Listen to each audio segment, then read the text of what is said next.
Assalamualaikum warahmatullahi wabarakatuh.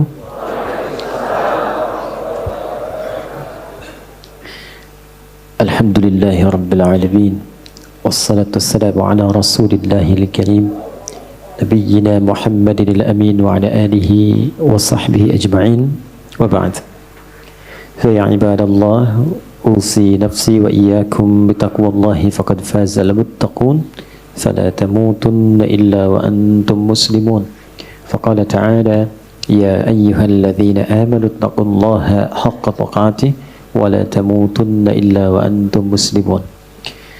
Jemaah sekalian, alhamdulillah kita masih diberikan kesempatan dan kemampuan oleh Allah Subhanahu wa taala untuk mengisi hari-hari kehidupan kita sampai dengan waktu duha ini di hari Ahad. Semoga Allah Subhanahu wa taala memberkahi kehidupan kita dan aktivitas kita sampai dengan di pagi hari ini.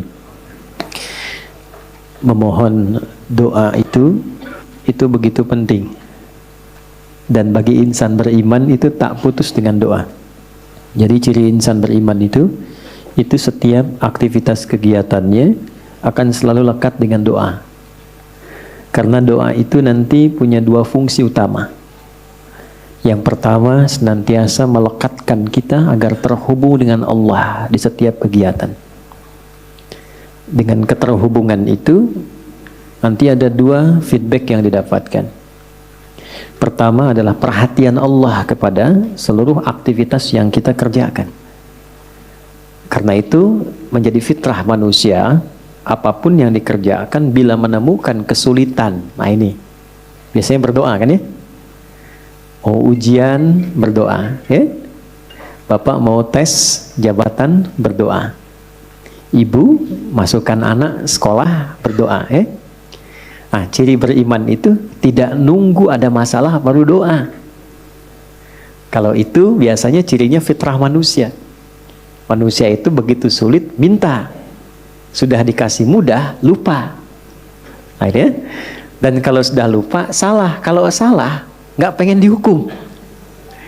Makanya Allah Maha tahu tuh doanya, Rabbana la tu'akhidna in nasina au, ya Allah kalau kami lupa atau salah jangan dihukum, ya kan? Nah, untuk mencegah supaya nggak lupa dan salah, berusaha terkoneksi dengan Allah. Karena itu semua kegiatan kita itu seluruhnya bersanding dengan doa. Tidak ada satupun kegiatan yang tidak ada doanya. Silahkan dicek, dan itu cuma di Islam, yang doanya bukan direka-reka ya, tapi memang betul diberi petunjuk sesuai dengan konteks. Karena itu doanya itu selalu senafas dan selaras dengan kegiatan. Coba antara bangun tidur dengan akan tidur, sama nggak doanya? Beda kan ya? Padahal aktivitasnya terkait tidur, yang satu bangun, yang satu tidur, akan tidur. Tapi doanya beda. Dan itu doanya bisa serupa, nggak dikarang-karang. Jadi baik yang di Arab, di tanah suci, ataupun di sini, di tanah kusir, doanya sama. Ya kan? Sama kan ya? Baik ya, mau di Chicago, di Amerika, di Chicago, di Bandung, sama. Ya kan? Di Singapura, di Singaparna, di Tasik, sama. Dan semua ada doanya. Ini ingin memberikan kesan bahwa satu, agama ini agama yang benar. Ya, kalau reka-reka manusia, setiap manusia pasti punya versinya sendiri. Pasti itu. Dan bahasanya mungkin bisa masing-masing. Yang Padang pakai bahasa Padang, yang Betawi pakai bahasa Betawi. Tapi kok bisa semua doanya itu semua sama. Dan yang kedua dahsyatnya, itu sumbernya pun bisa diteliti dan menuju pada sosok yang sama, yaitu dari Rasulullah Sallallahu Alaihi Wasallam. Semuanya tersambung. Ini menunjukkan bahwa agama ini benar, Rasulnya benar, kemudian pedomannya pun benar. Dan yang paling menarik, tidak ada satupun yang berdoa benar doanya kecuali dia mendapatkan kesuksesan sesuai dengan konteks doanya. Selalu begitu. Dulu orang-orang yang hidup di zaman Nabi dibimbingnya kan lewat doa. Nah, doa itu yang pertama tadi fungsinya mengoneksikan kita dengan Allah, sehingga Allah memberi perhatian lebih. Anda yang sering berkoneksi kan dapat perhatian kan? Ya, sering terhubung dengan ibu, dapat perhatian dari ibu. Terhubung dengan ayah, dapat perhatian dari ayah. Terhubung dengan Allah, diperhatikan oleh Allah. Kalau Allah sudah perhatikan, apa yang susah bagi Allah? Ini yang menjadikan orang-orang yang dekat dengan Allah cenderung mendapat kemudahan. Ya, dan tidak harus jadi ustadz. Silahkan jadi apapun, pebisnis silahkan yang baik-baik, arsitek silahkan, jadi pilot silahkan. Cuma satu, dekati Allah. Supaya aksesnya dibuka, kemudahan didapatkan. Kalau Anda champion di pekerjaan, juara, bagus, rumah mewah, kendaraan banyak, tapi masalah kecil di rumah nggak pernah selesai. Coba dicek, mungkin bukan karena kurang banyak hartanya, bukan karena kurang tinggi kedudukan, mungkin kurang dekat dengan Allah. Itu poinnya. Karena itu seringkali banyak persoalan ketika dihempaskan di atas sajadah itu jadi kecil. Problem orang sekarang ingin diselesaikan oleh Allah, tapi curhatnya ke manusia.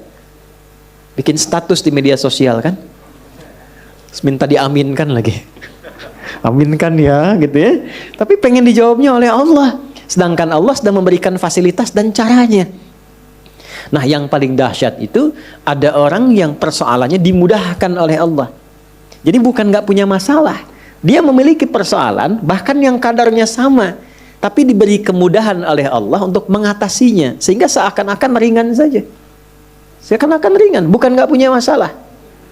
Nah, karena itulah kemudian kenapa saya buka untuk membiasakan ini, karena ini ada bagian sunnah yang menipis. Ya, ada bagian sunnah yang menipis, yaitu menyertakan doa dalam setiap aktivitas. Kalau mau diteliti secara psikologi juga, itu ada pengaruh doa pada motivasi diri. Orang yang sering berdoa itu meningkat kepercayaan dirinya, motivasinya menguat. Sehingga dengan meningkatnya motivasi diri itu cenderung mudah mengatasi berbagai persoalan. Ini poin pertama. Yang kedua, ini yang paling penting yang ingin saya tekankan sebelum kita memulai kajian. Bapak Ibu sekalian, di dalam Islam, doa itu bukan sekedar mengoneksikan diri dengan Allah Sang Khalik, tapi juga mengandung pedoman.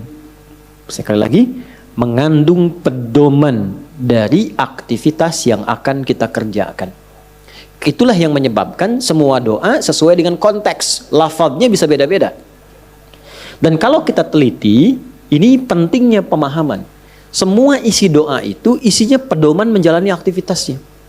Ya, saya beri contoh begini misalnya. Tadi teman-teman kan masuk masjid ya. Doanya apa? Allahumma ftahli abwaaba rahmatik. Nanti keluar doanya apa? Allahumma inni as'aluka min fadlik. Coba lihat, kenapa doa masuk dengan keluar beda? Dan kakinya kenapa beda?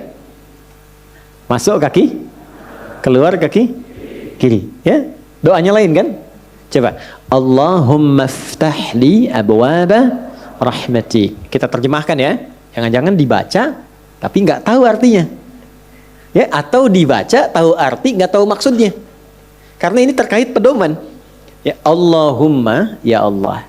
Itu bahasa halus dari kata ya Allah itu Allahumma. Ya Allah itu sudah bahasa Arab. Ya dengan Allah. Ya Allah itu bahasa Arab. Ya. Dan itu sudah menjadi fitrah manusia. Ya, bahkan jangankan masuk masjid, kepleset aja ya Allah, ya Allah. Ya. Lihat mendung ya Allah kan, ya Allah mendung. Ya kan? Lihat hujan, ya Allah hujan. Ya kan? Itu selalu itu fitrah manusia, karena sejatinya manusia itu nggak bisa lepas dari Tuhannya. Ya kan? Nah, kalau kita ingin memohon dengan menghaluskan kata itu, maka ganti katanya dengan Allahumma. Ya, jadi ya Allah kalau digabungkan jadi bentuk halus, apa namanya? Allahumma. Jadi kalau Allahumma itu bentuknya merendah, tawadhu. Jelas ya? Dia merendah sifatnya. Jadi kalau sudah menyebut Allahumma, kita merendahkan diri kita, memohon dengan kelembutan. Itu yang dimaksud di Quran surah ke-7 Al-A'raf itu di ayat 205. Wadhkur rabbaka fi nafsika tadarruan wa khifatan wa dunal jahri minal qaul. Kalau mau memohon cepat dikabul, jangan meninggi, merendah. Ya, jadi semakin kita merendah, semakin Allah meninggikan. Jadi orang yang banyak sujud, kenapa diangkat derajatnya? Karena dia banyak merendah. Semakin merendahkan dirinya, semakin Allah angkat. Balik, semakin mengangkat, semakin direndahkan.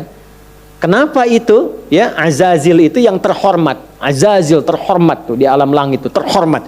Ya, runtuh jadi iblis. dan jadi syaitan karena meninggi. Begitu dia tinggi, Allah rendahkan. Itu kan ada dialognya di Quran surah ke-7 kan, Al-A'raf ayat 12. Dibaca nggak Qurannya? Ya. Qala ma mana'aka alla tasjuda idh amartuk. Dia berkata, ana khairum minhu. Ya, qala ana khairum minhu, khalaqtani min narin wa khalaqtahu min tin.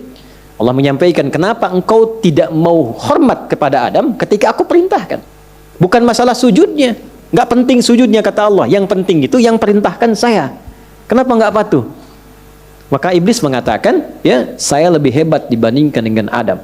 Bukan levelnya yang dicipta dari tanah mesti hormat kepada yang dicipta dari api, mesti hormat kepada yang dicipta dari tanah. Maka ketika dia meninggi, Allah rendahkan. Ya. Dan ketika seseorang merendah, Allah tinggikan. Maka dari itu, kalau ingin berdoa cepat dikabul, maka merendahlah di hadapan Allah. Jangan membawa ketinggian, merendah. Pohon dengan kelembutan. Maka ketika masuk, Allahumma ftahli abwaaba rahmatik, kita merendahkan diri kita. Ya, kalau Bapak Ibu mau cek, coba jalan-jalan ya, napak tilas ke jejak masjid-masjid dibangun di tempo dulu. Itu ada masjid di Cirebon yang dibangun Sunan Gunung Jati itu pintunya sedikit dikebawahkan tuh. Coba kalau cek ya, kalau nggak percaya. Ya, kan sedikit dikebawahkan kan? Makanya masuknya tuh agak ke bawah kan? Itu sudah ngasih pelajaran. Jadi orang dulu itu pelajarannya simpel, nggak banyak ceramah, tapi langsung dipraktekkan. Kenapa? Di antara dasar pemahamannya, filosofinya, itu menerapkan konteks ini. Masuk dengan merendah, masuk ke rumah Allah kok meninggi. Ya kan? Walaupun Anda pejabat, punya kedudukan, punya harta, tapi statusnya di masjid hamba Allah. Ya, terlambat ya belakangan, jangan ngotot saf pertama. Ya.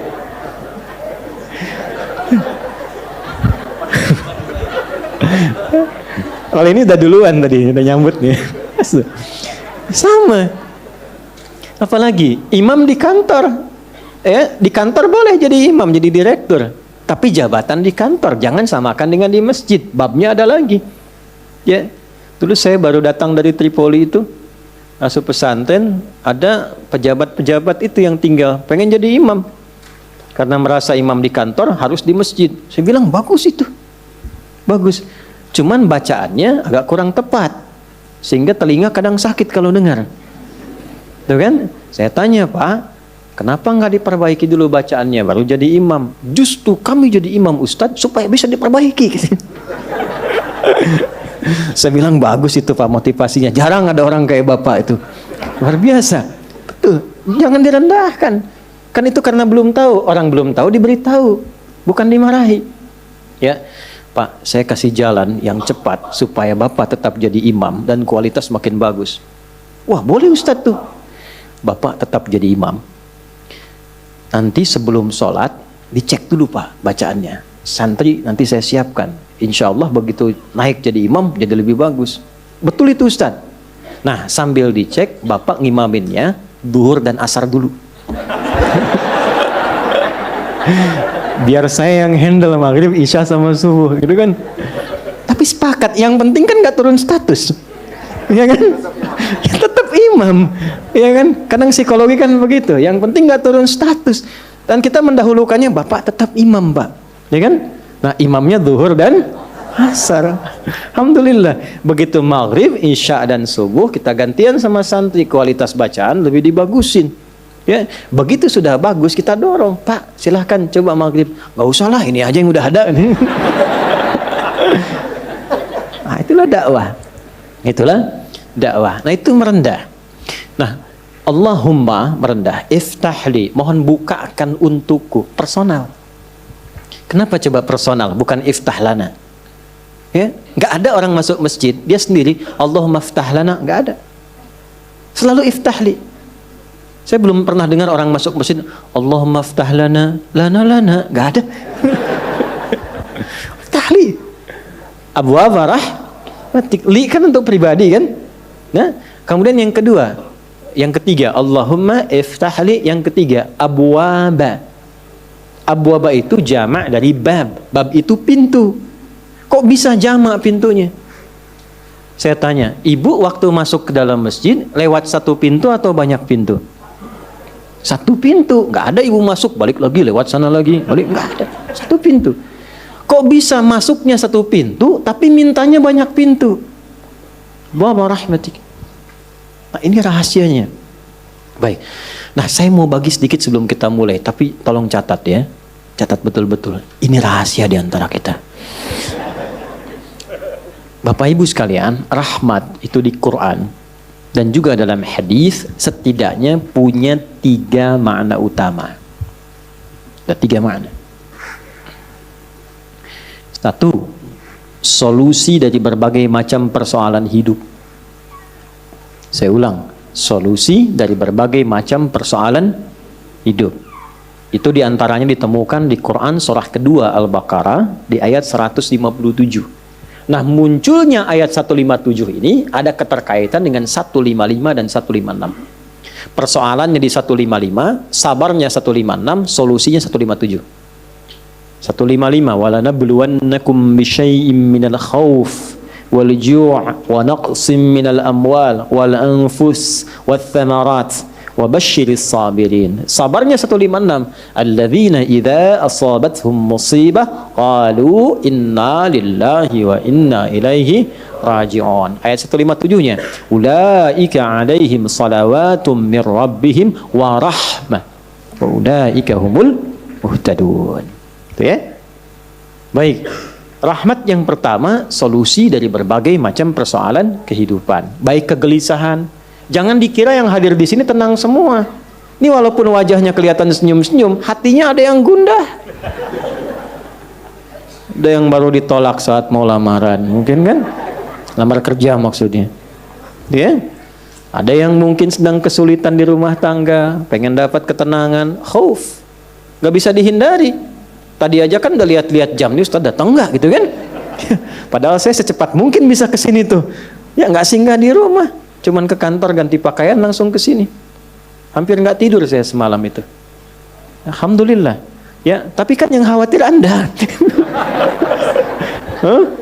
Wal ju' kan ada yang lapar.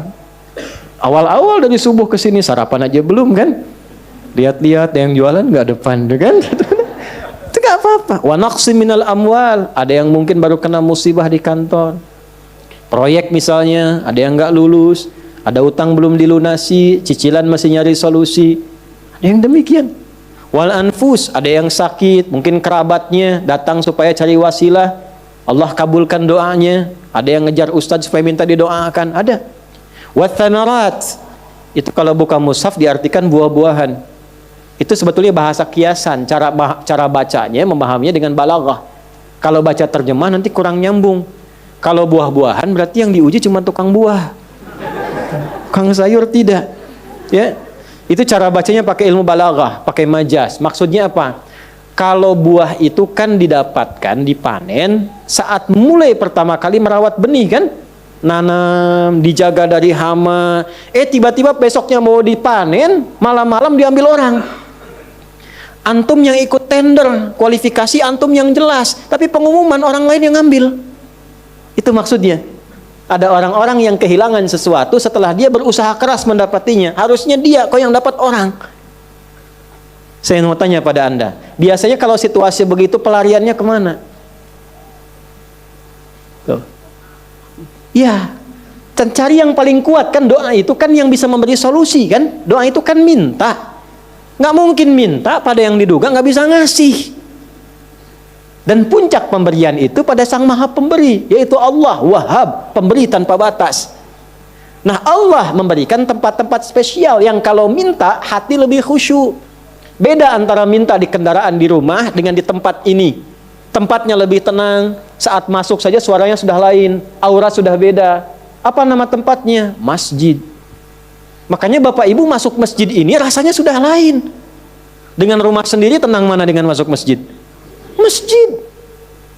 Masuk rumah semewah-mewahnya, tenangnya nggak sama dengan masuk masjid. Begitu dibuka tenang gitu. Masya Allah. Baru masuk kalau punya masalah kadang-kadang sudah terasa dalam. Nangis kan sholat 2 rakaat. Nyender ke tembok, tidur aja. Ya, tenang. Gitu. Dulu di Jepang dulu begitu, ada cerita kawan saya sedang cerita itu, kan tingkat bunuh dirinya tinggi karena stresnya tinggi. Ternyata kaya itu tidak menjamin bahagia. Maju tidak menjamin bahagia, kan negara maju. Tapi indeks kebahagiaannya belum tentu didapatkan maksimal. Bunuh dirinya banyak, Pak. Saya pernah lewat satu tempat itu yang tiap hari selalu ada 1 sampai 3 orang bunuh diri di situ. Itu masih biasa, Ustaz. Ada satu tempat X lah, saya tidak sebutkan, ya. X. Itu tiap hari mayat bergeletak di mana aja.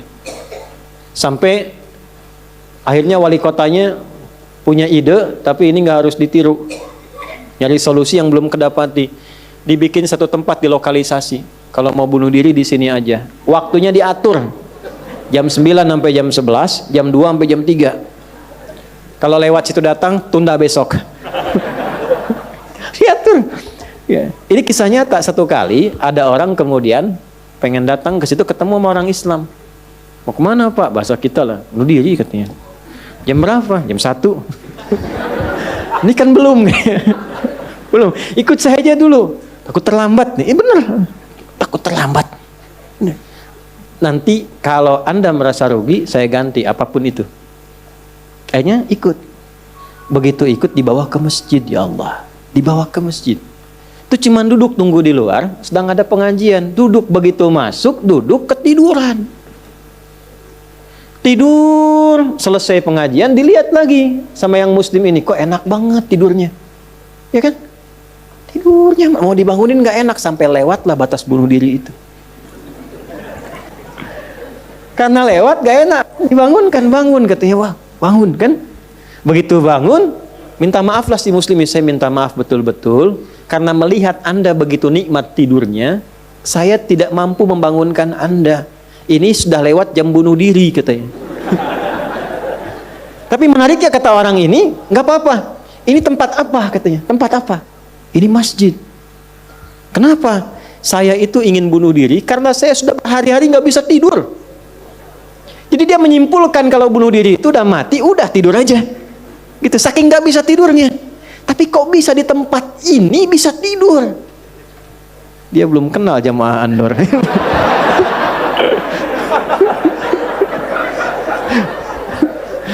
Tidur. Maka diperkenalkanlah dengan masjid. Masjid. Masuk Islam, Pak. Syahadu an la ilaha illallah, syahadu anna Muhammad Rasulullah. Itu cuman numpang istirahat samping masjid, masuk Islam. Asbabnya tidur. Tuh. Orang ketiduran masuk Islam. Habis masuk Islam jadi rajin. Ada orang sudah muslim. Masuk masjid banyak tidurnya. Ya. Ayo bangun, bangun. Ya. Baik, itu satu. Jadi ternyata kenapa yang pertama rahmat? Karena Allah tuh maha tahu.